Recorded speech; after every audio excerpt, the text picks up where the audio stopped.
23 अगस्त को पुत्रदा एकादशी का पावन व्रत है। मान्यता है कि इस दिन भगवान विष्णु की भक्ति और सच्चे मन से व्रत करने से मनुष्य को पुण्य की प्राप्ति होती है और जीवन में सकारात्मकता आती है। आइए जानते हैं इस व्रत से मिलने वाले 5 मुख्य पुण्य। पहला पुण्य, बुरे कर्मों से मुक्ति की भावना। शास्त्रों में एकादशी व्रत को आत्मशुद्धि का साधन माना गया है। इस दिन भगवान विष्णु का स्मरण, पूजा पाठ और संयम रखने से व्यक्ति अपने गलत कर्मों को छोड़ने और अच्छे कर्म करने का संकल्प लेता है। मान्यता है कि सच्चे पश्चाताप और भक्ति से पुराने पाप कर्मों का प्रभाव कम होता है। दूसरा पुण्य, भगवान विष्णु की कृपा। पुत्रदा एकादशी भगवान विष्णु को समर्पित मानी जाती है।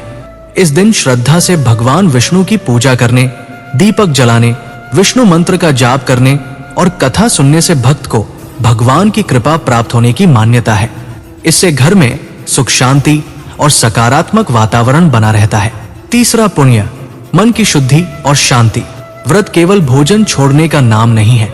इसका उद्देश्य मन, वाणी और विचारों पर संयम रखना भी है। इस दिन क्रोध, झूठ, किसी का अपमान और गलत विचारों से दूर रहकर भगवान का ध्यान करने से मन शांत होता है और व्यक्ति के भीतर धैर्य बढ़ता है। चौथा पुण्य, परिवार में सुख समृद्धि।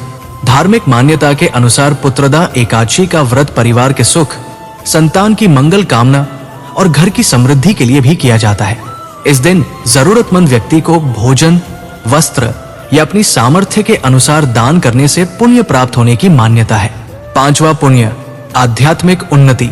एकादशी का व्रत व्यक्ति को अपनी इच्छाओं पर नियंत्रण करना और भगवान के प्रति श्रद्धा बढ़ाना सिखाता है। जब इंसान बुरी आदतों को छोड़कर सत्य, दया, सेवा और अच्छे कर्मों का मार्ग अपनाता है तो उसका जीवन धीरे धीरे बेहतर होने लगता है। इसलिए 23 अगस्त को पुत्रदा एकादशी के दिन श्रद्धा और नियम के साथ भगवान विष्णु का स्मरण करें।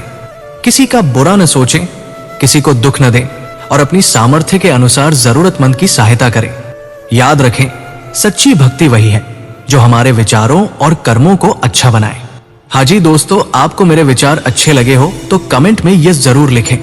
राधे राधे, धन्यवाद।